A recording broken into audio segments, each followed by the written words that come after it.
Assalamualaikum warahmatullahi wabarakatuh. Bismillahirrahmanirrahim. Innal hamdalillah nahmaduhu wa nasta'inuhu wa nastahdihi wa nastaghfiruh. Wa na'udzu billahi min shururi anfusina wa min sayyiati a'malina. من يهده الله فلا مضل له ومن يضلله فلا هادي له أشهد أن لا إله إلا الله وحده لا شريك له وأشهد أن سيدنا محمدا عبده ورسوله اللهم صل وسلم وبارك على حبيبنا وسيدنا محمد وعلى آله وأصحابه وعلى من سار على نهجه إلى يوم الدين أما بعد. Ya, saya hormati seluruh jawatan kuasa pengurusan Baitus Salam, seterusnya hadirin dan hadirat sidang jemaah, para pencinta ilmu yang dirahmati Allah sekalian. Pertama sekali kita panjatkan syukur kepada Allah Subhanahu wa ta'ala kerana pada malam ini kita dapat bersama berkumpul bagi kita meneruskan majlis pengajian bulanan kita pada membahaskan kitab yang bertajuk Mukhtasar Zadil Ma'ad fi Hadi Khairil Ibadi sallallahu alaihi wasallam, iaitu ringkasan ke atas kitab Zadul Ma'ad yang ditulis oleh Al-Imam Ibn Al-Qayyim rahimahullahu ta'ala. Dan pada malam ni kita nak memasuki satu subtopik yang baru, iaitu fasal yang ke-12 hadirin dan hadirat. Sebagaimana yang disebutkan oleh Ibn Al-Qayyim, faslun fi hadihi sallallahu alaihi wasallam fi kunutil witri wa du'a ibadah. Fasal berkenaan dengan petunjuk Nabi sallallahu alaihi wasallam pada kunut witir, serta doa selepas kunut tersebut, hadirin dan hadirat. Pertama, kita tahu bahawasanya dalam perbahasan fiqh kita ini ada dua jenis kunut yang kita biasa dengar, bahkan mungkin kita biasa amal dan lakukan, hadirin dan hadirat. Iaitu yang pertamanya adalah kunut witir, dan satu lagi adalah kunut subuh. Dan jika boleh ditambah, yang ketiganya adalah kunut nazilah. Jadi ada kunut subuh, ada kunut witir, dan ada kunut nazilah. Dan sebenarnya ketiga-tiga kategori kunut ni hukumnya adalah sunat. Jadi tidak ada kunut yang hukumnya wajib. Baik kunut di dalam solat subuh yang kita lakukan selepas i'tidal ataupun selepas bangun daripada rukuk semasa i'tidal pada rakaat yang kedua itu di dalam solat subuh, itu pun hukum dia adalah sunat. Dan kunut witir adalah sunat juga. Dan kunut nazilah pun adalah sunat sekiranya berlaku peristiwa yang menimpa umat Islam. Nazilah ni maknanya peristiwa atau hadisah, kejadian. Nama lain bagi nazilah adalah hadisah atau waqi'ah, iaitu kejadian atau peristiwa yang buruk yang berlaku kepada umat Islam. Jadi disyariatkan kunut nazilah. Cuma para ulama kita berkenaan dengan kunut nazilah ni, mereka terbahagi kepada dua pendapat. Iaitu kunut nazilah ni dilakukan hanyalah sekiranya yang berlaku kepada umat Islam tu adalah musibah dalam bentuk kecelakaan yang datang kepada mereka daripada musuh Islam. Kerana musibah ni ada musibah daripada Allah, betul tak? Contoh kemarau panjang, contohnya banjir besar, atau hujan lebat, atau wabak penyakit berbahaya. Semua ni daripada Allah, bukan daripada musuh. Yang ni daripada Allah. Tapi ada kecelakaan yang berlaku kepada umat Islam ni datang daripada musuh. Contoh, iaitu yang berlaku kepada rakyat Palestin, saudara-saudara kita di Palestin. Diserang contohnya, dibom, ataupun mereka disakiti, diseksa dan seumpamanya. Yang ni adalah datang daripada musuh-musuh Islam. Jadi yang manakah yang ni yang berlaku perincian? Menurut para ulama ini sebahagian. Kalaulah musibah ni datang daripada Allah seperti kemarau, seperti banjir besar dan wabak taun, yang ni tak perlu kunut nazilah. Ini ada sebahagian pandangan yang menyebut begitu. Dan yang kedua adalah manakala yang perlu kunut nazilah ni hanyalah apabila datangnya musibah kepada umat Islam daripada pihak musuh. Begitu. Yang ni baru berhajat dan menuntut kepada kunut nazilah. Tapi kalau dalam mazhab Syafi'i, kedua-dua situasi menuntut kunut nazilah. Maknanya kalau musibah, kecelakaan yang berlaku kepada umat Islam datang daripada Allah ke, daripada musuh ke, dituntut juga melakukan kunut nazilah. Ni dalam mazhab Syafi'i, sebagaimana yang disebut oleh Al-Imam Nawawi rahimahullahu ta'ala. Baik, itu sedikit kunut nazilah dan hukumnya sunat. Begitu juga dengan kunut subuh. Tetapi perbahasan kita adalah berkenaan dengan kunut apa? Kunut witir. Kunut witir. Kunut witir ni merujuk kepada bacaan doa kunut yang dilakukan di dalam salat witir. Itu maksudnya. Bacaan doa kunut yang dilakukan di dalam salat witir. Cuma hadirin dan hadirat yang saya muliakan, kita kena jelas satu perkara. Apa makna kunut? Walaupun saya sebut kunut adalah doa, tetapi satu noktah penting, kunut ni sebenarnya ia adalah doa campur pujian. Doa campur dengan pujian. Maknanya kalaulah doa tu adanya permintaan, doa tu merujuk kepada permintaan lah. Permintaan, dan ada je ataupun adanya pujian. Ada permintaan, ada pujian dalam doa tu. Itulah doa kunut. Maknanya itu pun dah mencukupi untuk dinamakan doa kunut. Contoh, apa contoh doa yang ada pujian dan ada permintaan? Contohnya saya kata, Allahumma ghafirli ya ghafur. Ya Allah, ampunkan aku, wahai Tuhan yang maha pengampun. Allahumma ghafirli itu permintaan. Ini satu doa lah, doa talab dalam bahasa Arab, talabun. Manakala ya ghafur adalah puji. Ingat, bila kita sebut Allah dengan nama dan sifat dia, itu puji Allah tu. Itu maknanya sebab yang kita sebut tu yang maha pemurah, yang maha penyayang. Pujilah tu. Macam kita kata, di hadapan saya ni seorang lelaki yang dermawan. Pujilah. Dermawan tu sifat dia, nama dia, gelaran dia. Jadi dermawan tu sifat yang terbaik. Hadirin dan hadirat. Jadi bila kita kata ya ghafur, ya tawwab, ya rahim, itu puji Allah. Itu maksud dia. Jadi memuji Allah ni termasuk dalam perbuatan memuji Allah dengan menyebut nama dan sifat-sifat Allah Subhanahu wa ta'ala. Jadi kalau ada orang kata, contoh, kalau sami Allahu liman hamidah, contoh dia kata Allahumma ghafirli ya ghafur, ataupun Allahumma arhamni ya rahim, Allahumma tub alayya ya tawwab, contoh. Rabbi habli, contoh. Ya wahab, contoh. Dia ada permintaan, dia ada pujian.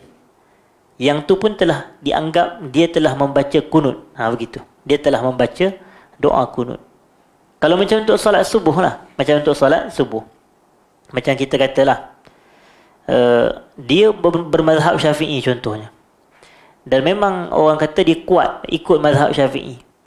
Kemudian dia pergi ke Mekah, ke Madinah, ke salat di Masjidil Haram atau Masjid Nabi sallallahu alaihi wasallam. Imam tu salat subuh tak baca doa kunut. Jadi adakah dia, kalau betul dia nak berpegang dengan keyakinan mazhab Syafi'i dia, boleh tak dia tetap nak mendapatkan fadilat doa kunut, dan boleh tak dia nak kekal terus mengikut imam? Kita kata boleh. Macam bila imam sami Allahu liman hamidah, imam di sana tak baca doa kunut. Jadi dia baca Rabbana lakal hamdu, contoh. Tapi kita ni, kalau dia kata dia mazhab Syafi'i, maka dia pun Rabbana lakal hamdu Allahumma ghafirli ya ghafur, ataupun Allahumma arhamni ya rahim. Yang tu pun telah mendapatkan dia, mencukupi untuk dia membaca doa kunut. Itulah dianya. Kerana doa kunut adalah gabungan antara puji dan minta, permintaan dan pujian kepada Allah Subhanahu wa taala. Dan apa yang saya sebutkan ni sebenarnya asas dalam mazhab Syafi'i. Bahawasanya itulah sifat doa kunut yang mencakupi talab, permintaan dan sana. Sana adalah pujian. Hadirin dan hadirat. Begitu satu. Dan apa lagi yang kita nak sebut berkenaan ni, bahawasanya hukum dia adalah sunat. Cuma saya nak fokus kepada kunut witir, hadirin dan hadirat. Berkenaan kunut witir, ulama kita berbeza kepada beberapa pendapat. Iaitu ada pandangan yang menyebutkan bahawasanya kunut witir ni ia tidak terhad kepada bulan Ramadan sahaja, tetapi ia adalah dilakukan sepanjang tahun. Kerana salat witir ada sepanjang tahun ke atau pada bulan Ramadan sahaja? Kalau ikut sepanjang tahun. Macam malam ni pun kita dituntut juga untuk buat salat witir, bukannya bulan Ramadan sahaja. Kerana kan ada hadis daripada Nabi sallallahu alaihi wasallam yang mana baginda menyatakan innallaha witrun yuhibbul witra fa'autiru ya ahlal Quran. Allah tu witir, Allah suka kepada witir, maka lakukan witir wahai ahli Quran. Dalam hadis yang lain Nabi SAW mengatakan ij'alu akhira salatikum bil laili witra. Jadikanlah salat kamu yang terakhir pada waktu malam adalah salat witir. Maknanya ada perintah daripada Nabi SAW untuk kita mengakhirkan malam kita dengan salat witir. Tutup malam kita ni dengan salat witir. Itu maksud dia. Dan ini terpakai sepanjang tahun, hadirin dan hadirat. Bukan dalam bulan Ramadan saja. Ia terpakai sepanjang tahun. Jadi atas faktor itu, ada sebahagian ulama yang mengatakan bacaan doa kunut di dalam salat witir ini sepanjang tahun ada. Jadi kalau malam ni kita nak buat salat witir pun tetap disunatkan untuk membaca doa kunut di dalam salat witir. Ini adalah salah satu pandangan. Salah satu pandangan. Manakala ada pandangan yang lain mengatakan kunut witir ni ada dalam bulan Ramadan sahaja, tetapi ia dibaca bermula daripada malam pertama Ramadan. Malam pertama Ramadan pun kalau kita salat witir, dalam doa salat tu kita baca doa kunut. Begitu. Sebab tu perasan tak kalau ada yang tengok TV orang kata siaran langsung daripada Mekah dan Madinah, ada malam ke-11, malam ke-10 pun Syekh Sudais dah baca doa kunut. Kalau ada perasan lah, Syekh Sudais dia dah baca doa kunut.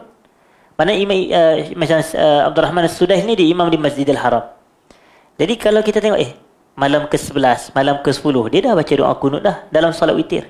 Begitu. Mana itulah pandangan salah satu mazhab berpegang kepada pandangan salat doa kunut dalam salat witir ini telah ada ataupun terdapat bermula daripada malam pertama Ramadan lagi.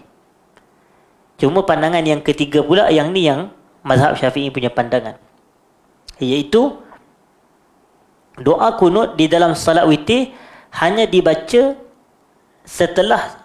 hanya dibaca pada separuh yang kedua daripada Ramadan. Separuh yang kedua daripada bulan Ramadan. Baik. Jadi separuh ni kita kata begini. Ramadan maksimum berapa hari? 30 hari. Jadi 30 ni kalau bahagi dengan 2, kerana kita nak dapat separuh-separuh, maknanya 15. 15 yang pertama, 15 yang terakhir. Jadi kalau 15 pertama ni 1 hingga 15 adalah separuh yang pertama. Takkan 15 hingga 30 pula, sebab 15 tu dah separuh pertama. Jadi 16 hingga 30 adalah separuh yang kedua atau separuh yang terakhir. Jadi bila nak mula baca doa kunut dalam solat witir ikut mazhab Syafi'i, malam yang ke-16 daripada bulan Ramadan, hadirin dan hadirat. Begitu kefahaman kita. Jadi malam yang ke-16, kerana itulah bermulanya separuh yang terakhir daripada bulan Ramadan. Dan pandangan dalam mazhab Syafi'i ini dia bersandarkan kepada beberapa riwayat. Antaranya Ubay bin Ka'ab radhiyallahu taala anhu telah memulakan bacaan doa kunut dalam solat witir pada malam yang ke-16 dengan tujuan memburu Lailatul Qadar. Hadirin dah, dengan tujuan memburu Lailatul Qadar. Begitu. Dan kita nak tengok di sini perbahasan yang dibawa oleh Ibnul Qayyim rahmatullahi alaih. Yang mana beliau mengatakan, "Walam yuhfaz anhu sallallahu alaihi wasallam annahu qanata fil witr." Tidak dihafal, maknanya tidak ada riwayat yang menunjukkan bahawasanya Nabi sallallahu alaihi wasallam membaca doa kunut di dalam salat witir, tetapi illa fi hadis, kecuali dalam sebuah hadis. Maknanya adalah, bukanlah tak ada secara keseluruhan, ada hadis. Cuma ada satu je hadis yang disebutkan di sini. Allazi rawahu Ibnu Majah an Ubay ibn Ka'ab. Ini daripada Ubay bin Ka'ab radhiyallahu anhu, sahabat Nabi sallallahu alaihi wasallam. Bahwasanya apa kata Ubay? Anna Rasulullah sallallahu alaihi wasallam kana yutiru fayaqnutu qabla ruku'. Nabi sallallahu alaihi wasallam melakukan salat witir dan baginda membaca doa kunut sebelum rukuk. Di sini tempat nak baca kunut tu dekat mana? Yang ni pun berlaku perbezaan pandangan para ulama. Iaitu pandangan yang pertama, sebagaimana yang disebut oleh Ubay ni, Nabi baca kunut sebelum rukuk, Tapi yang kita biasa amalkan selama ini adalah bacaan doa kunut selepas bangun daripada rukuk, iaitu semasa i'tidal. Wa qala Ahmad, dan Imam Ahmad mengatakan fi riwayati ibnihi Abdullah. Pandangan Imam Ahmad berdasarkan satu riwayat daripada anak lelakinya yang bernama Abdullah bin Ahmad. Dia kata, apa kata Imam Ahmad? Akhtarul kunuta ba'da ruku'. Pandangan aku yang aku pilih, kata Imam Ahmad, pendapat yang aku pilih adalah kunut itu dibaca selepas rukuk. Dan inilah yang diamalkan oleh kita, hadirin dan hadirat. Bahkan kalau ikut kepada pengikut-pengikut Hambali di Mekah, di Madinah, begitulah yang mereka lakukan, bacaan doa kunut selepas bangun daripada rukuk. Dan kemudian kata beliau lagi, rahmatullah, ataupun disebutkan di sini, anna kulla syai'in sabata 'anil nabiy sallallahu alaihi wasallam fil qunut innama huwa fil fajri lamma rafa'a ra'sahu min ar-ruku'. Wa kunutul witri akhtaruhu ba'da ruku'. Baik, dia kata apa? Sesungguhnya setiap hadis yang sabit daripada Nabi SAW berkenaan dengan doa kunut ni, ia berlaku di dalam salat subuh. Ini pandangan yang disebutkan di sini. Ketika mana Nabi SAW bangun daripada rukuk. Ketika bangun daripada rukuk, iaitu selepas rukuk lah. Dan menurut pandangan yang disebutkan di sini, wa kunutul witri, dan kunut witir, akhtaruhu ba'da ruku'. Pandangan yang aku pilih adalah ia dilakukan selepas daripada kita bangun daripada rukuk. Baik. Kemudian ada riwayat, hadirin dan hadirat, berkenaan dengan bacaan dan lafaz doa kunut yang kita nak baca di dalam salat apa? Salat witir ini. Kata Ibnul Qayyim rahmatullahi alaih, wa qad rawa Ahmadu wa ahlus sunan. Imam Ahmad dan ahlus sunan. Ahlus sunan ni kebiasaannya merujuk kepada pemilik kitab sunan yang 4. Kerana kita ada kutubus sittah, betul tak? Kutubus sittah ni 2 sahih, 4 sunan. Begitu. 2 yang sahih tu adalah Sahihul Bukhari yang pertama sekali. Yang keduanya Sahih Muslim. Dan 4 sunan tu adalah Sunan Abi Daud, Sunan An-Nasai, Sunan Ibnu Majah, dan juga Sunan At-Tirmizi ataupun Jami' At-Tirmizi. Jadi ini Sahibus Sunan, pemilik kitab-kitab sunan yang 4. Baik. Dan disebutkan di sini min hadisi Al-Hasan bin Ali. Siapa Al-Hasan? Cucu Nabi sallallahu alaihi wasallam, Al-Hasan bin Ali. Kerana Nabi ni dia ada 2 cucu ni yang disifatkan sebagai Sayyida Syababil Jannah. Sayyida Syababil Jannah. Kedua-duanya adalah ketua bagi segala anak muda dalam syurga. Maknanya ketua bagi para pemuda syurga ni adalah Al-Hasan dan Al-Husain. Kedua-duanya adalah Al-Hasan dan Al-Husain. Hadirin dan hadirat. Dan hadis kita ni diriwayatkan oleh Al-Hasan. Ada orang kata, Ustaz, nama Hasan Husain ni nampak macam hampir sama. Hasan Husain ke mudah begitu? Seronok je lah letak nama anak Hasan Husain.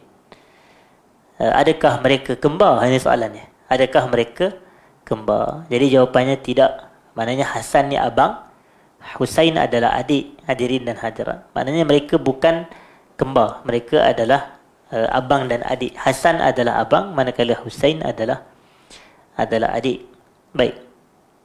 Jadi sebahagian bertanya, siapakah yang lebih afdal antara Hasan dan Husain?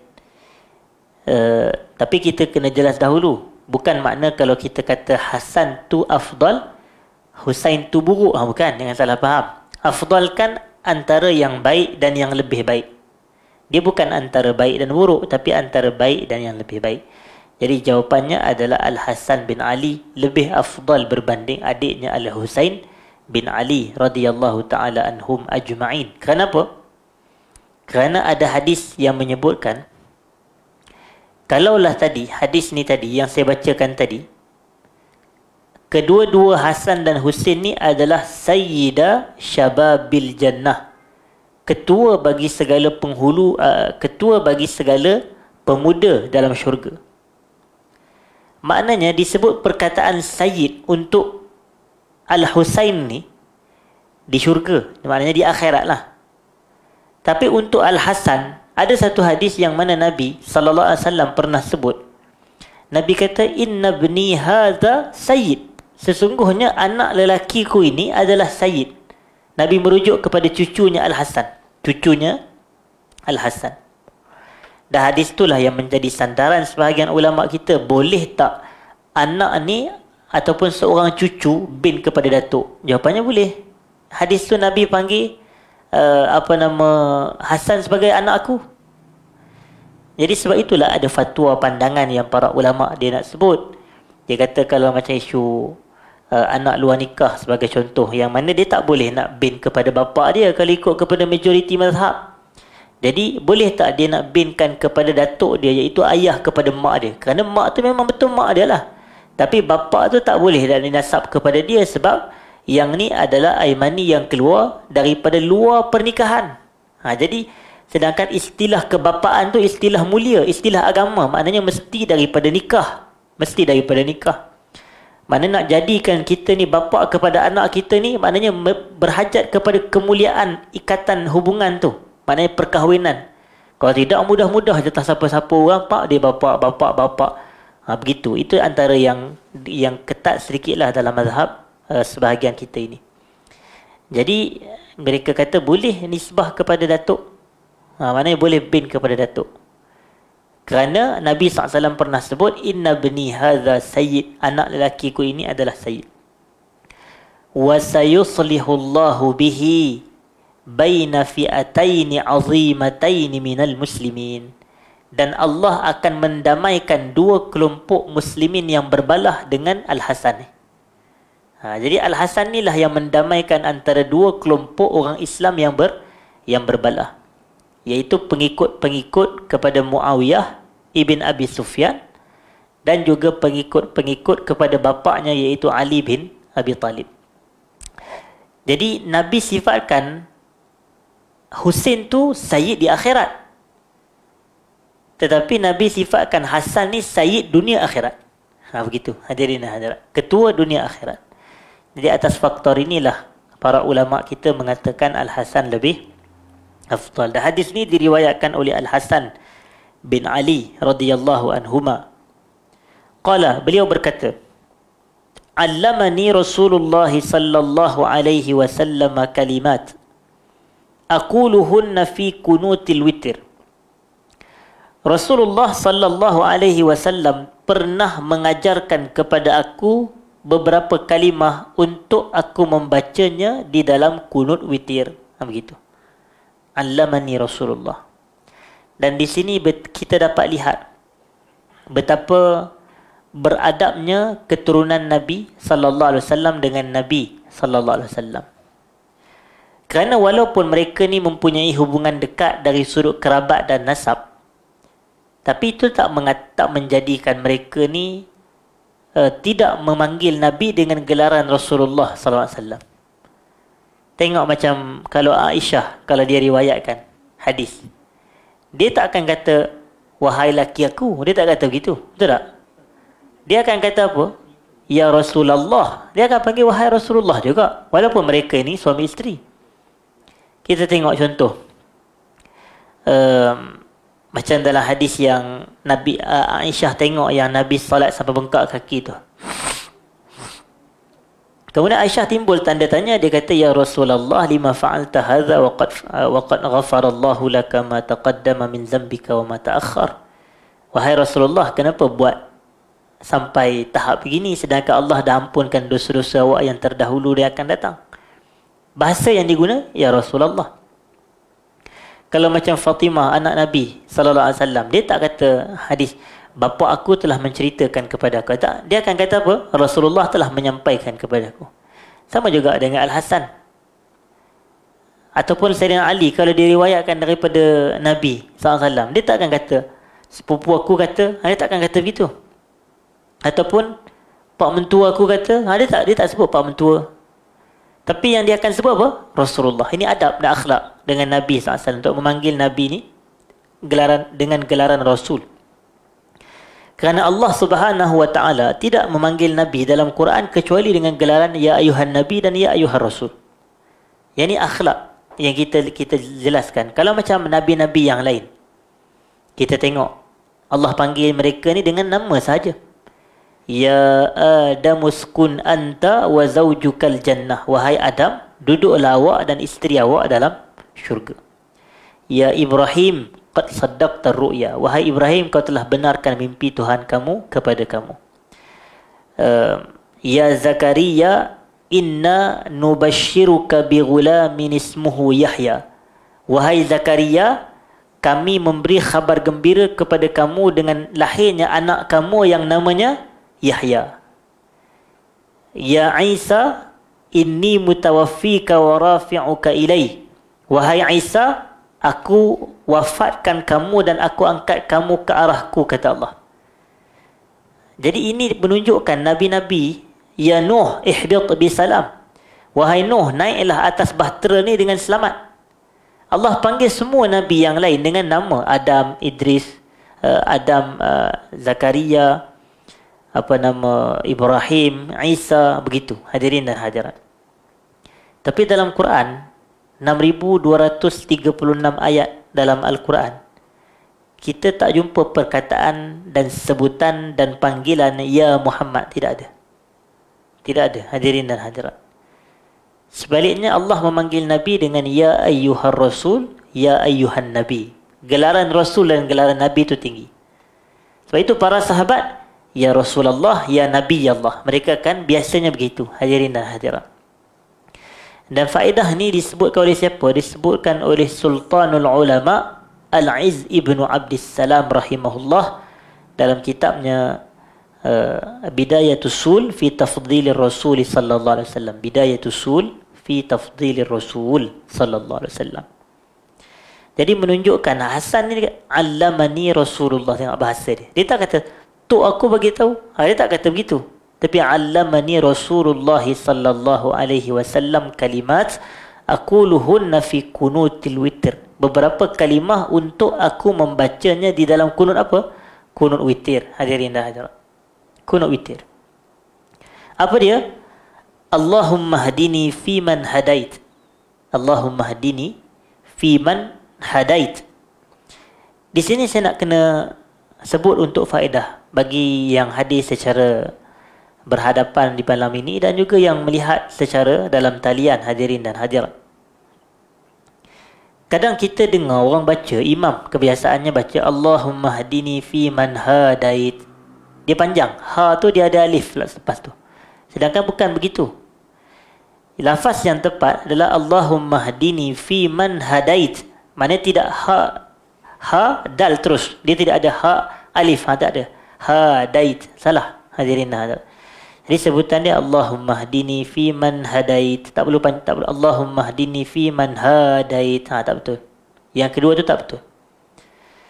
Kerana terjemahan dia Allahumma hdini, ya Allah berilah aku hidayah. Bersama dengan golongan yang telah kau berikan hidayah kepada mereka.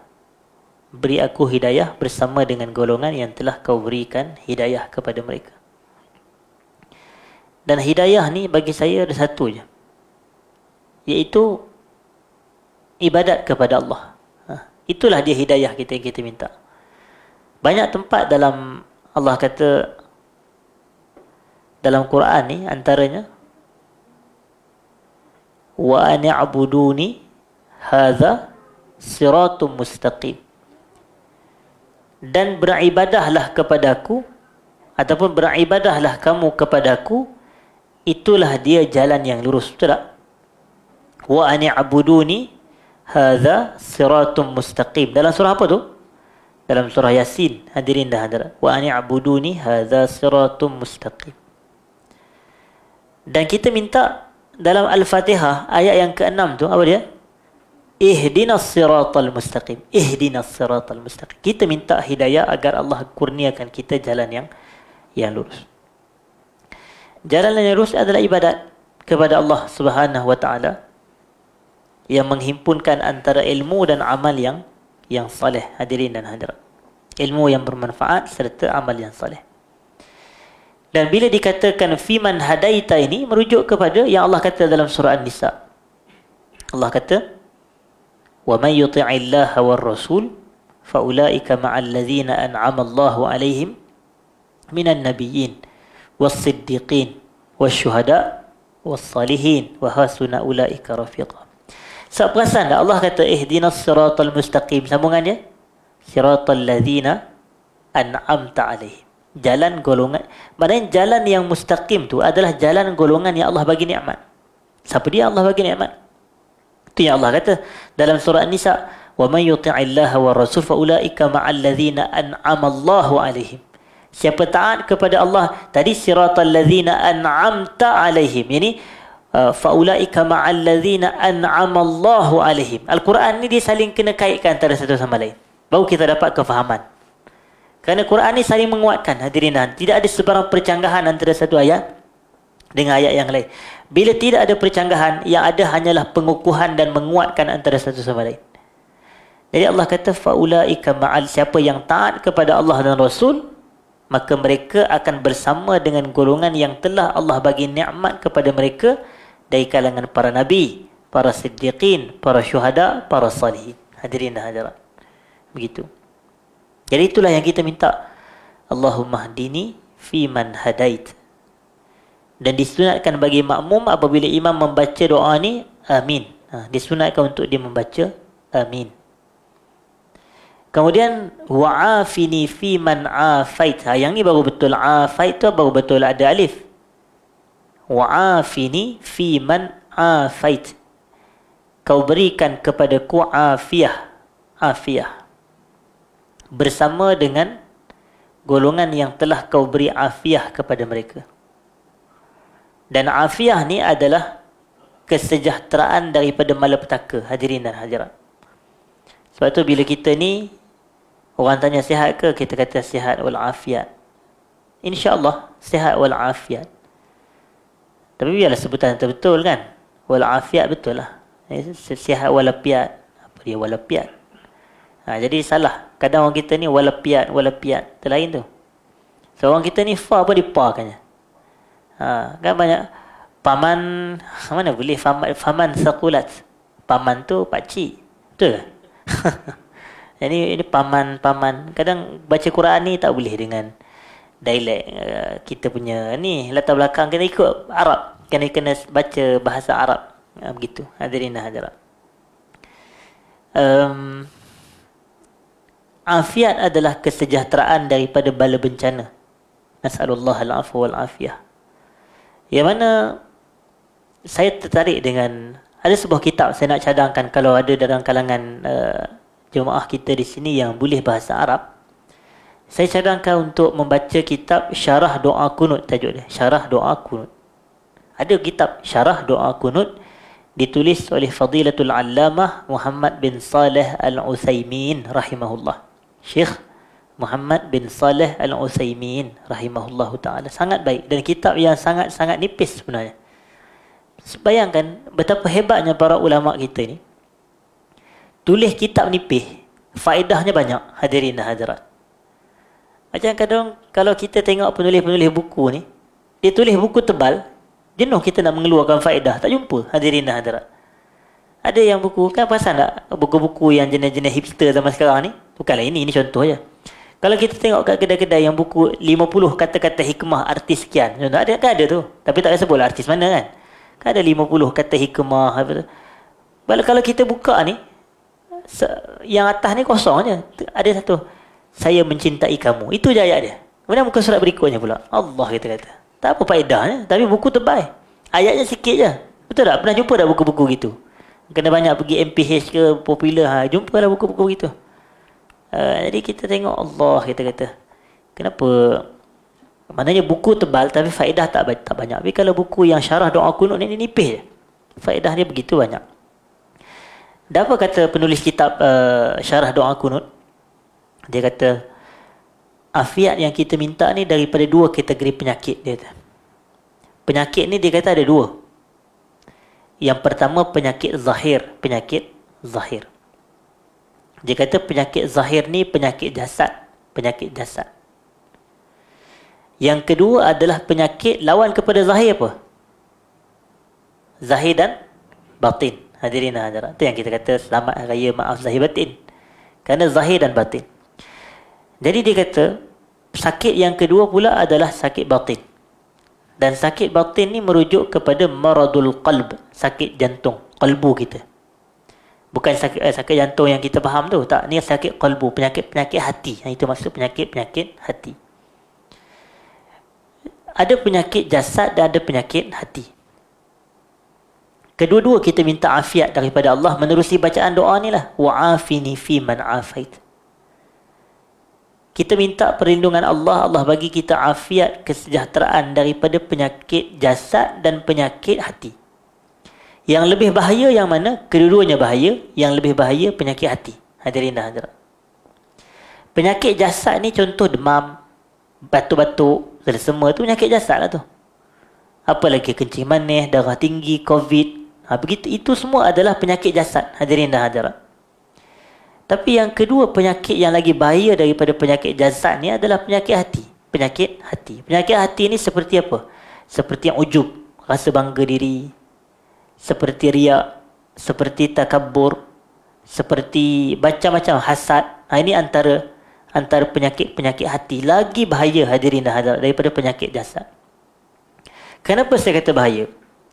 Kerana kalau seseorang tu diuji oleh Allah Ta'ala dengan penyakit jasad, dia uji dengan demam panas ke, na'udzubillah, selesema ke, batuk teruk ke apa ke, dia ataupun dengan COVID ke seumpamanya, dia diuji hadirin dan hadirat. Ataupun kencing manis, darah tinggi, dia pergi ke hospital. Doktor bagi tahu dia, pakcik ni ada darah tinggi kata. Dia dengar Allah, jadi saya masuk neraka ke doktor? Doktor pun jadi pening, aku masuk neraka pula. Dia bagi tahu yang awak ni ada kencing manis saja, darah tinggi saja. Tapi yang dia ni faham, maknanya adakah orang yang kena kencing manis atau darah tinggi tu dipahami dia masuk neraka? Tak. Siapa pula kata macam tu? Mana ada orang kata begitu? Menunjukkan sakit seperti kencing manis, darah tinggi, bahayanya hanya pada kehidupan dunia sahaja. Dia tak memberi kesan pada akhirat seseorang. Tapi penyakit hati ni dia memberi kesan kepada dunia dan akhirat seseorang. Itu yang lagi bahaya. Sebab tu ada hadis. Pernah dengar tak ada satu hadis daripada Nabi SAW yang Nabi kata, Man kana la yadkhulul jannata man kana fi qalbihi mithqalu habbatin min kibir. Tidak akan masuk syurga seseorang yang dalam jantung hatinya ada sebesar zarah daripada perasaan apa? Takbur. Dalam apa Nabi kata? Dalam hati. Dalam hati ada sebesar zarah daripada perasaan takbur. Takkan masuk syurga kata Nabi SAW. Na'udzubillah min zalik. Dia tak, bukan Nabi kata takkan masuk syurga orang yang dalam jasad dia ada kencing manis, darah tinggi, COVID. Tak, Nabi tak kata begitu. Tapi Nabi kata takkan masuk syurga seseorang yang dalam jantung hatinya ada sebesar zarah daripada perasaan takabur. Na'udzubillah min dzalik. Wa nas'alullah al-afwa wal afiyah. Allahumma amin. Hadirin dan hadirat. Rasa takabur, bongkak, megah diri, rasa diri lebih hebat daripada orang lain. Yang ni adalah warisan iblis laknatullahi alaih. Ini. Dialah antara makhluk Allah yang paling dikenali dengan sifat kibir adalah iblis. Takabur. Sampai kita tengok ayat-ayat dia pun dia kata, ana khairum minhu khalaqtani min nar wa khalaqtahu min tin. Aku lebih baik daripada Adam. Kau ciptakan aku daripada api sedang kau ciptakan dia daripada tanah. Cakap depan Allah begitu. Ini takabur. Hadirin hadirat. Dan takabur ni lagi bahaya daripada, tengok, kalau Nabi Adam alaihissalam, betul baginda ada buat silap, tidak mengikuti baginda melakukan apa yang Allah larang. Allah kata wala taqraba hadhihi syajarata fatakuna minadh zalimin. Jadi yang Nabi Adam ni dia buat benda yang dilarang, begitu. Manakala iblis dia tinggal apa yang disuruh. Jadi sebab itu ada satu faedah yang menarik daripada penulis kitab kita ni, Ibn Al-Qayyim. Saya kata Masya Allah ke atas Ibn Al-Qayyim ni, penulis kitab Zadul Ma'ad fi Hadi Khairil Ibad ni. Dia ayat-ayat dia begitu bermanfaat, hadirin dan hadirat. Ayat-ayat dia kalau kita baca dan teliti, dan lagi bagus kalau kita ni, bagi yang boleh membaca dalam bahasa Arab, cuba baca tulisan-tulisan Ibn Al-Qayyim dalam bahasa Arab. Kita akan dapati yang Ibn Al-Qayyim ni betapa keluasan ilmu satu, tapi ketinggian akhlak. Ketinggian akhlak tu yang ramai yang tak ada pada hari ni. Hadirin dan hadirat. Keluasan ilmu mungkin ada, kekuatan hafalan mungkin ada, tetapi ketinggian akhlak. Jadi dia katakan, hadirin dan hadirat, buat satu faedah. Yang manakah yang lebih bahaya antara buat perkara yang Allah larang atau tinggal perkara yang Allah suruh?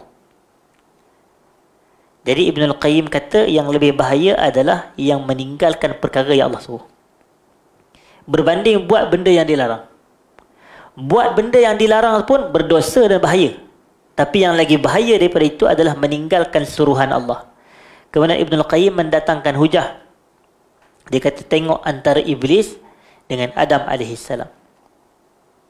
Iblis dia buat salah, Adam pun buat salah. Tapi yang mana satu Allah terima taubat mereka? Jawapannya Adam dan tidak iblis. Kerana Nabi Adam ni dia buat benda yang dilarang, tapi iblis dia tinggal apa yang Allah suruh, lagi bahaya. Sebab tu para ulama bahas antara melakukan zina, na'udzubillah min zalik, dan meninggalkan salat fardu, yang mana lagi besar dosa dia. Nampak? Sebab kalau melakukan zina, na'udzubillah min zalik, dia adalah melakukan perbuatan yang Allah larang, buat benda yang Allah tak bagi. Tapi kalau meninggalkan salat, kita tinggalkan benda yang Allah suruh. Lalu Ibn Al-Qayyim dia kata, kalau kita buat benda yang dilarang, ini nama dia syahwat. Ini nama dia syahwat. Tapi kalau kita tinggalkan apa yang disuruh, yang ni namanya istikbar, menyombong dan sombong dan takabur. Na'udzubillah min dzalik. Jadi sebab itu para ulama tegas dalam hal ni, mereka kata tinggal salat lagi besar. Tinggal salat fardu tu lagi besar. Sebab ada hadis yang menceritakan meninggalkan salat fardu ni boleh membawa kepada tahapan pemisah antara kufur dan Islam. Betul tak? Ada hadis yang pemisah perbezaan antara kufur dan Islam adalah salat. Mana ada ibadat-ibadat lain yang kalau kita tak buat dalam keadaan dia ada dikategorikan sebagai kufur, kecuali kalau kita ingkar, kecuali salat sahaja. Betul tak? Sebab itu ada ulama yang berpandangan siapa yang meninggalkan salat ni disebabkan malas, maka dia boleh jatuh kafir. Ada pandangan yang kata begitu, walaupun majoriti ulama tak kata begitu. Jumhur tidak berpegang dengan pandangan begitu, kecuali kalau dia jahid. Jahid ni makna dia kalau dia ingkar pensyariatan salat. Yang ni semua orang sepakat. Tapi kalau dalam mazhab majoriti ulama, termasuk mazhab Syafi'i, Kalau dia meninggalkan salat sebab dia malas, yang ni dia tidak jatuh kafir, tetapi dia adalah fasik. Dia adalah fasik. Na'udzubillah min dzalik wa nas'alullah al-'afwa wal 'afiyah. Jadi doa ni pun wa'afini fi man 'afait, dan afiat tu daripada dua kategori penyakit, penyakit zahir, penyakit batin, dan kita dah jelaskan penyakit zahir adalah penyakit jasad, penyakit batin adalah penyakit hati. Hadirin dan hadirat. Dan doa ni pun selepas kita mendengar imam membacanya, kita disunatkan untuk membaca apa? Amin. Amin ni makna dia Allahumma stajib, ya Allah mustajabkan. Dan yang ketiga, wa tawallani fi man tawallait. Tawallani fi man tawallait ni kita meminta dan memohon wilayah daripada Allah, memohon wilayah yang dinamakan sebagai wilayatullah, wilayah Allah. Fi man tawallait, bersama dengan golongan yang telah kau berikan wilayah kepada mereka. Golongan yang mendapat wilayah Allah, nama mereka apa? Siapa golongan yang mendapat wilayah Allah? Wali Allah. Ini dapat wilayah. Waliullah ni individu, dia kata singular. Tapi kalau jamaknya adalah awliyaullah. Awliyaullah. Sebab tu ada sebuah kitab yang ditulis oleh Abu Nu'aim al-Asbahani atau al-Asfahani. Namanya adalah Hilyatul Awliya. Hilyah al-Awliya wa Tabaqatul Asfiya. Hilyah ni perhiasan. Kan ada kitab yang ditulis oleh Allamatul Syekh Bakar bin Abdullah Abu Zaid. Namanya apa? Hilyah Talibil Ilim. Hilyatu Talibil Ilim. Perhiasan bagi penuntut ilmu. Dan kitab Hilyah Talibil Ilim ni disyarahkan oleh Tok Guru kepada Bakar Abu Zaid. Bayangkan, bukan murid dia yang syarah, Tok Guru dia syarah kitab dia. Lagi hebat. Macam saya tulis kitab, Tok Guru saya syarahkan kitab saya. Kan hebat saya tu. Tapi tak ada lagi lah kitab tu. InsyaAllah, in the future insyaAllah. Jadi kita tengok Bakar, iaitu Syekh Muhammad bin Salih Al-Utsaimin yang mensyarahkan kitab tu. Namanya Syarah Hilyah Talibil Ilim. Syarah Hilyah. Jadi Hilyah ni adalah perhiasan. Hilyatul Awliya, perhiasan bagi para wali Allah. Perhiasan bagi para wali Allah. Tapi tengok Abu Nu'aim al-Asbahani bila dia letak wali-wali Allah, dia letak siapa? Abu Bakar, Umar, Osman, Ali. Itulah semua wali-wali Allah. Hadirin hadirat. Maknanya wali-wali Allah ni dia mesti ada dua ciri. Yang pertama beriman, yang kedua bertakwa kepada Allah. Siapa je yang beriman dan siapa sahaja yang bertakwa kepada Allah, maka dia adalah wali Allah. Tapi saya tanya, keimanan kita ni sama ke satu sama lain? Kita kata tak sama. Begitu juga dengan tahap kewalian pun tak sama. Kerana macam kita tahu, iman kita ni macam contoh. Kan ada hadis yang Nabi kata, lawuzina imanu Abi Bakrin ala imani ahlil ard larajah. Kalaulah ditimbang iman Abu Bakar dengan iman seluruh penduduk bumi pada zaman dia, berat lagi iman Abu Bakar. Maknanya iman manusia tak sama. Termasuk seluruh penduduk bumi yang ada pada zaman itu, Umar, Osman, Ali. Maknanya kalau nak dibuat comparison antara iman Abu Bakar lebih lagi daripada. Tapi adakah Abu Bakar wali Allah dan Umar bukan wali Allah? Tak, semuanya wali Allah. Cuma berbeza tingkatan dan darjat. Begitu maksud dia. Kerana ciri-ciri wali ni mesti ada dua, iaitu iman dan takwa kepada Allah. Macam yang Allah Ta'ala sebut dalam surah Yunus. Dalam surah Yunus. Ayat saya tak ingat 62-63 ke apa ayat dia. Yang mana Allah kata, ala inna awliya Allahi la khawfun alaihim walahum yahzanun alladzina amanu wa kanu yattaqun. Ketahuilah bahawasanya para wali Allah tu la khawfun alaihim. Mereka tidak takut kalau musuh ambil tindakan ke, menyerang ke. Walahum yahzanun, dan mereka tidak berduka cita atas musibah yang menimpa mereka. Kemudian Allah kata allazina amanu wa kanu yattaqun. Mereka beriman dan mereka apa? Bertakwa kepada Allah. Jadi kalau kita beriman dan bertakwa kepada Allah, kita adalah wali. Inilah ciri wali yang sebenar. Bukan sebagaimana yang difahami oleh sebahagian masyarakat, yang wali ni boleh terbang, Wali boleh berjalan di atas air. Wali kena tembak taklud.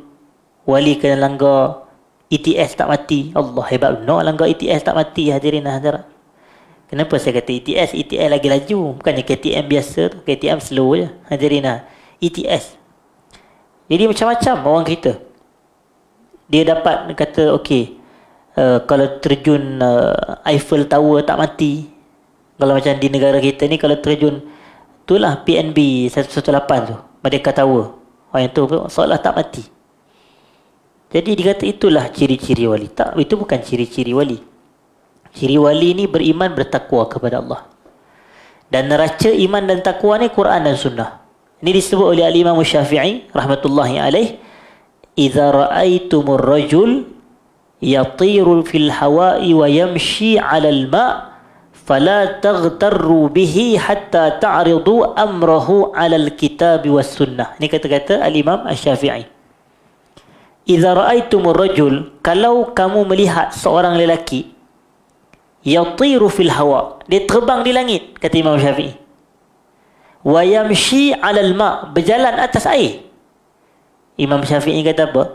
Fala taghtarru bih, jangan tertipu dengan dia.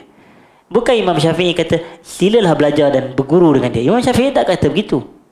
Imam Syafi'i kata nanti dulu, jangan tertipu lagi dengan orang yang boleh terbang di langit dan orang boleh berjalan atas air ni.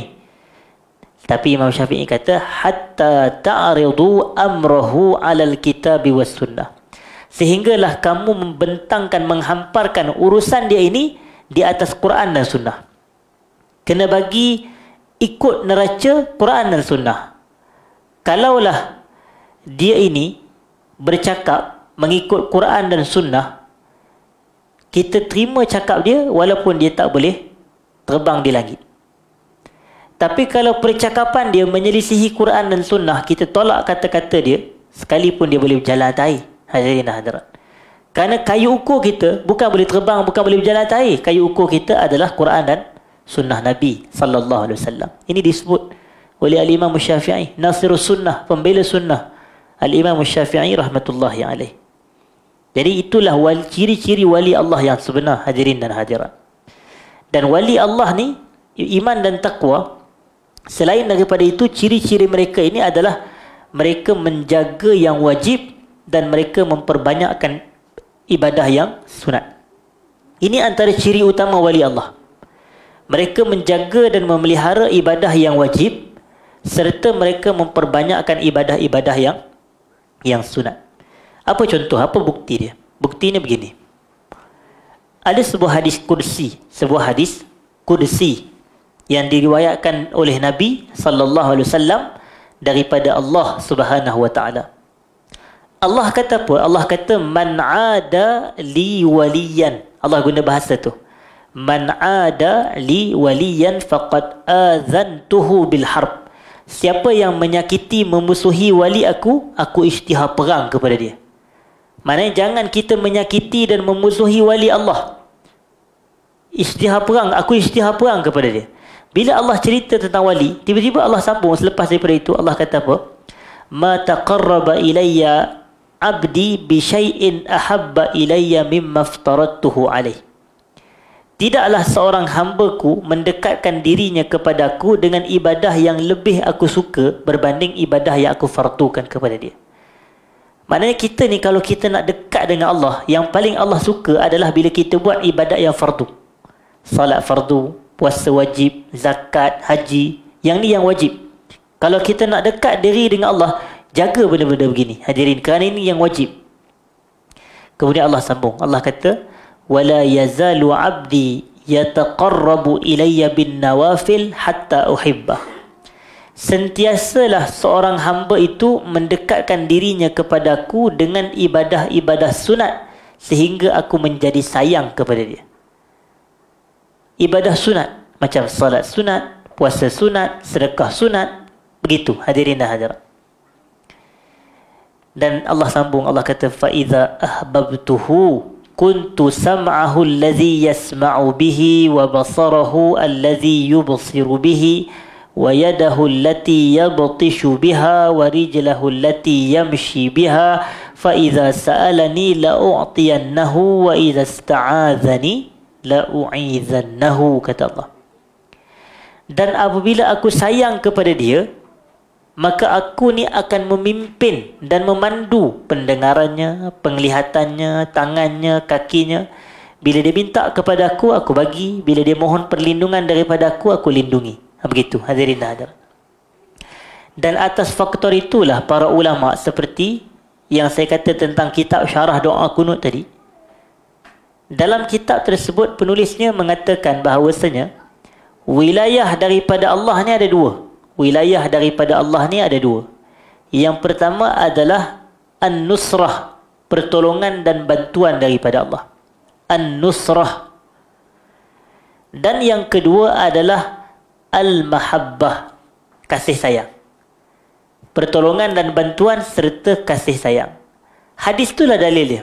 Kan mula-mula Allah cerita tentang wali. Siapa yang memusuhi wali aku, maka aku isytihar perang kepada dia. Kemudian Allah kata, tidaklah seorang hamba mendekatkan dirinya dengan sesuatu yang lebih aku suka berbanding ibadah yang aku fardukan. Dan sentiasalah seorang hamba itu melakukan ibadah sunat sampai aku sayang kepada dia. Dan bila Allah dah sayang, Allah akan bantu. Itu yang kita kata wilayatullah ni adalah an-nusratu wal mahabbah. Yang kita minta watawallani fi man tawalla, itu kita minta Allah berikan kasih sayangnya kepada kita dan Allah bantu serta tolong kita ini. Tapi nak dapatkan wilayah Allah, mahabbah dan nusrah, kena beriman, kena bertakwa kepada Allah. Dan termasuk takwa melazimi ibadah fardu, melazimi dan memperbanyak ibadah-ibadah sunat. Itulah kefahaman kita, hadirin dan hadirat. Kerana semua ni saling menguatkan. Dalil-dalil ni semuanya saling menguatkan antara satu sama lain. Kemudian begini doa ni pun kita ucapkan amin juga, hadirin dan hadirat. Kemudian wabarik li fi ma a'tait. Kau berkatilah aku terhadap apa yang telah kau kurniakan kepada aku. Barakah ni yang kita minta barakah. Barakah ni maknanya adalah kebaikan yang banyak, kebaikan yang banyak. Dalam bahasa Arab ia disebut sebagai al-khairul kathir. Al-khairu al-kathir, kebaikan yang banyak adalah berkat. Berkat ni kebaikan yang banyak. Jadi kalau kita kata umur yang berkat adalah umur yang dipenuhi dengan kebaikan yang banyak, bukan umur yang panjang. Tidak. Walaupun pada pandangan kita 40 tu singkat dan 70 tu panjang. Tapi tak semestinya 70 berkat dan tak semestinya 40 tidak berkat. Boleh jadi 40 lebih berkat daripada 70. Kerana bukan jumlah yang besar tetapi kebaikan yang besar. Itulah berkat. Jadi sebab itu macam begitu juga dengan ada orang kata kebaikan tu adalah apabila anak pinak tu banyak. Anak dia banyak. Tak semestinya. Boleh jadi ada seseorang anak 2-3 je tapi berkat. Semua anak dia soleh dan solehah, contoh. Itu yang kita nak. Daripada 10 orang anak, oh bagus anak seorang anak ramai, dia kata. Tengok-tengok semuanya boleh jadi 7-7 ataupun 10 tak. Na'udzubillah min zalik, boleh jadi tak elok. Hadir na'udzubillah min zalik, daripada keturunan yang tidak baik dan seumpamanya. Jadi sebab itu yang kita nak adalah apa? Banyak ke berkat? Yang kita nak adalah berkat, bukan yang kita nak adalah banyak. Baik. Dan kita nak Allah berkat kita pada semua yang Allah berikan kepada kita. Contoh apa Allah bagi? Allah bagi umur pada kita. Allah bagi harta pada kita dan kita nak harta yang berkat. Kita tak nak harta yang banyak. Harta yang banyak boleh jadi tak elok pun. Tapi kita nak harta yang berkat. Itu harta yang ada kebaikan yang banyak. Contoh ada seorang ni, Allah bagi dia, harta dia dalam 100,000. Orang lagi satu, harta dia 100 juta. Kalau sudut pandang kita, mesti kita nampak yang 100 juta tu lagi baik, lagi bagus. Tak. Tapi yang 100,000 ni, dia selalu sedekah. Dia gunakan harta di jalan ketaatan kepada Allah. Yang kawan tu ada 1 juta pun dia kedekut, dia bakhil. Dan dia tidak membayar zakat. Dia tidak melakukan ibadah harta. Na'udzubillah min zalik. Jadi yang mana lebih berkat? Sebenarnya yang 100,000 tu lagi berkat berbanding yang 100 juta, hadirin hadirat. Maknanya berkat bukan pada banyak, tapi berkat pada kebaikan. Berkat pada kebaikan yang digunakan pada harta benda atau pada perkara yang Allah kurniakan kepada kita. Dan doa ni yang keempat ni pun kita aminkan. Dan doa yang kelima adalah waqini syarra ma qadait. Waqini syarra ma qadait. Dan peliharalah aku daripada keburukan apa yang telah kau qada'kan. Maknanya ada 5 je permintaan dalam doa kunut.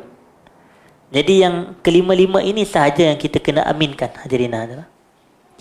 Jadi bila selepas daripada itu, innaka taqdi wa la yuqda alaik, tak payahlah amin. Apa benda amin pula? Apa nama? Kerana yang ni bukan permintaan. Macam saya katalah, amin ni adalah disunatkan kepada kita selepas kita minta sesuatu. Selepas talab. Bila kita baca innaka taqdi wa la yuqda alaik, sesungguhnya engkau adalah Tuhan yang menjatuhkan hukuman dan tidak dijatuhkan hukuman kepadamu.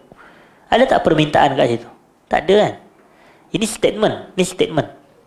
Sesungguhnya engkau adalah Tuhan yang menjatuhkan hukuman dan tidak dijatuhkan hukuman kepadamu. Tiba-tiba ada orang belakang, amin. Kan jadi pelik tu. Kalau kita faham bahasa Arab lah. Dan kalau kita faham, kemudian dia kata apa dia? Innahu la yazillu man walait. Sesungguhnya tidak akan hina mereka yang berada dalam wilayah daripadamu. Yang itu statement. Tiba-tiba orang yang kat belakang, ya Allah mustajabkan. Kan jadi pelik tu, hadirin hadirat. Sebab itu benda ini pun ditegur oleh asatizah kita dan ilmuwan kita. Dan saya ingat pada beberapa tahun yang lepas, sebelum Covid, Syekh Mustafa Al-Bugha hafizahullah ta'ala, Mustafa Dib Al-Bugha hafizahullah ta'ala, masih hidup sehingga hari ini. Salah seorang daripada penulis kitab Al-Fiqhul Manhaji. Al-Fiqhul Manhaji itu kan kitab yang masyhur kita biasa dengar, ala manhaj ala mazhab Al-Imam Syafi'i. Salah seorang penulisnya adalah Fadilatul Syekh Mustafa Dib Al-Bugha hafizahullah. Beberapa tahun lepas dia ada datang ke negara kita. Dan saya sempat ikuti majlis pengajian tu di dalam talian, hadirin dan hadirat. Dia tegur lah. Dia kata, aku dapati di Malaysia ni, kalau imam baca doa kunut, semua tempat tu orang kita makmum aminkan. Dia kata tak perlu. Dia kata amin ni hanya pada 5 tempat saja. Pada Allahumma hdini fi man hadait, wa afini fi man afait, wa tawallani fi man tawallait, wa barik li fi ma atait, wa qini syarra ma qadait. Itu saja. Tapi yang fa innaka taqdi wa la yuqda alaik, wa innahu la yadhillu man walait wa la ya'izzu man adait, tabarak rabbi wa ta'alait, yang ini tidak ada perlu diaminkan, hadirin dan hadirat.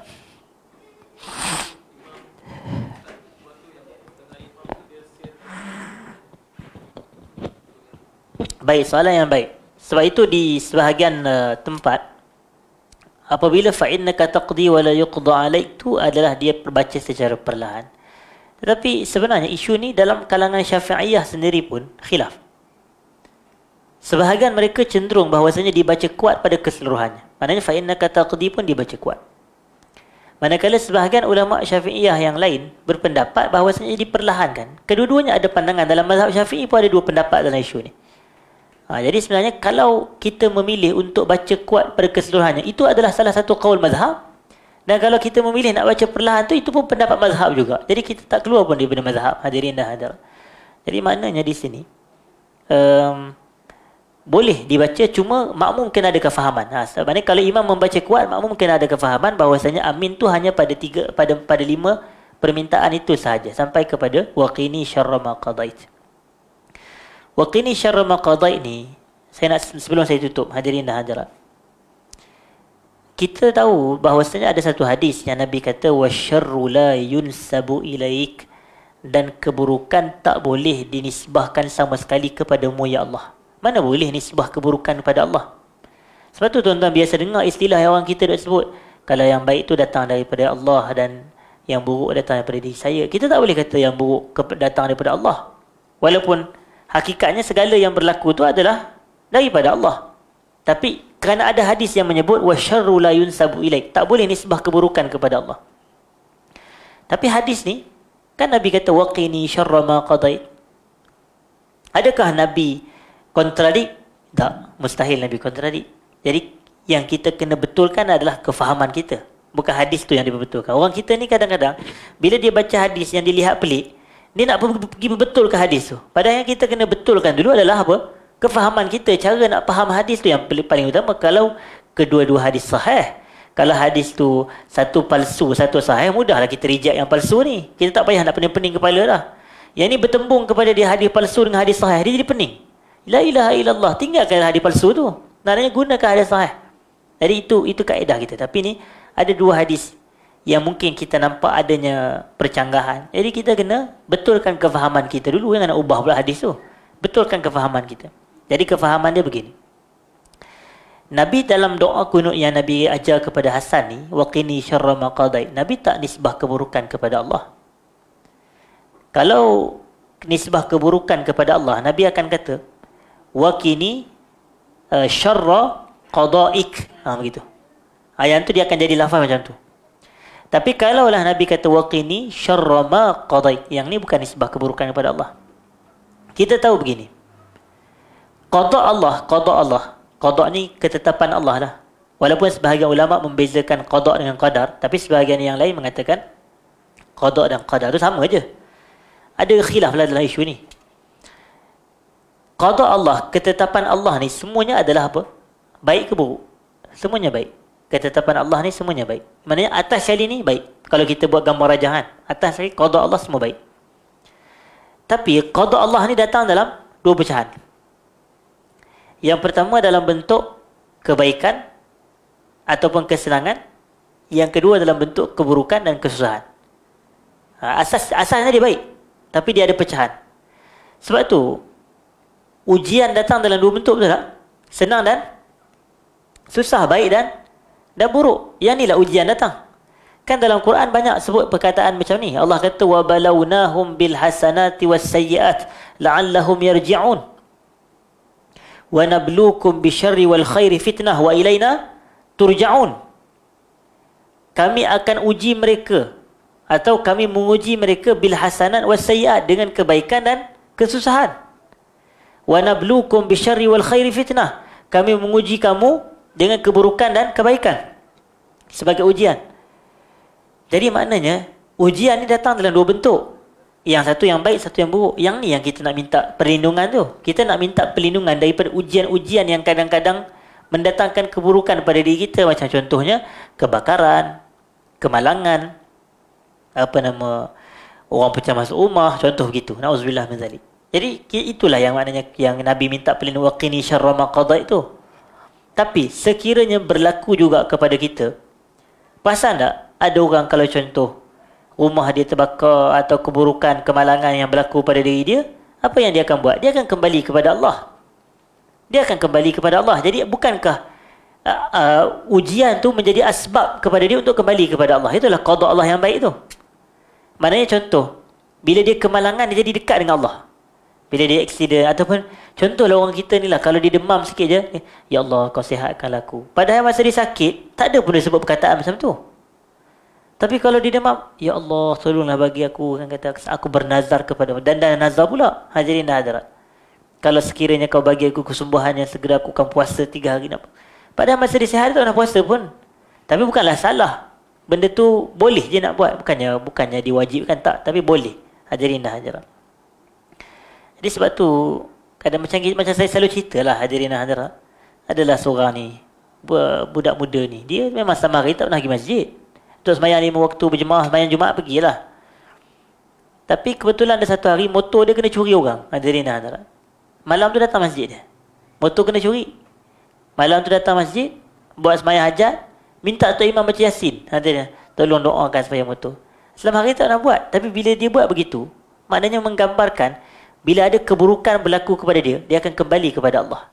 Itu yang hujung-hujung tadi Allah kata wa ilaina turja'un la'allahum yarji'un. Kepada kami kamu akan dikembalikan, mudah-mudahan kamu kembali kepada kami.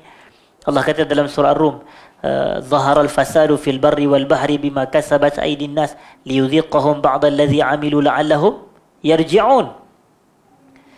Telah muncul kerosakan di darat dan di lautan disebabkan kejahatan tangan manusia. Manusia buat jahat, Allah bagi dia rosak, Allah balas balik.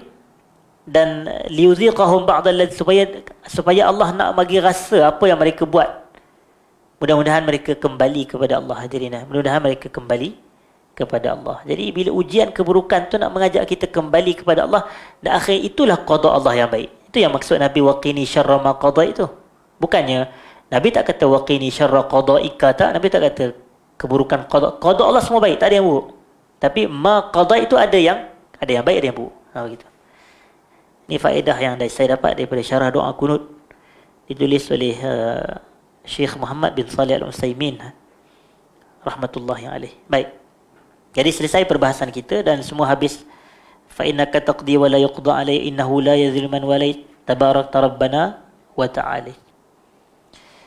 Hadirin dan hadirat, selesai perbahasan itu, insya-Allah kita akan sambung kuliah kita pada kuliah yang akan datang pada 2 minggu lagi insya-Allah. Aqulu qawli hadza astaghfirullahal azim li wa lakum. Assalamualaikum warahmatullahi wabarakatuh.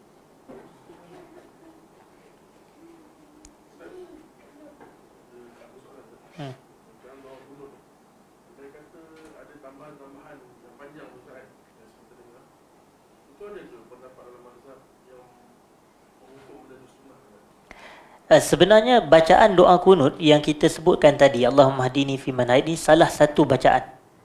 Kerana ada bacaan-bacaan lain yang dibaca dalam doa kunut juga, dan ada bacaan tu yang datang daripada Nabi, dan ada bacaan yang doa kunut yang datang daripada para sahabat. Jadi sebab itu digabungkan. Sebab tu kalau kita tengok macam bacaan doa kunut yang dibaca di Masjidil Haram oleh imam-imam Mekah tu, imam-imam Masjidil Haram, kan kita tengok dia akan baca panjang. Dia akan baca bacaan yang panjang, dan bacaan-bacaan tu kebanyakannya maksur. Maknanya kebanyakannya ada maknanya bacaan yang warid, maknanya bacaan yang ada riwayat daripada salaf. Sama ada para sahabat atau Nabi SAW membaca tu. Jadi tidak ada masalah sama sekali untuk kita baca dan dilebihkan selain daripada doa yang ni. Maknanya ini salah satu doa kunut ataupun bacaan doa kunut yang dibaca. Dan ini ada sambungan dia dalam, insya-Allah kita akan sambung dalam, tak habis lagi pun sebenarnya perbahasan kita. Kita akan sambung dalam kuliah akan datang insya-Allah.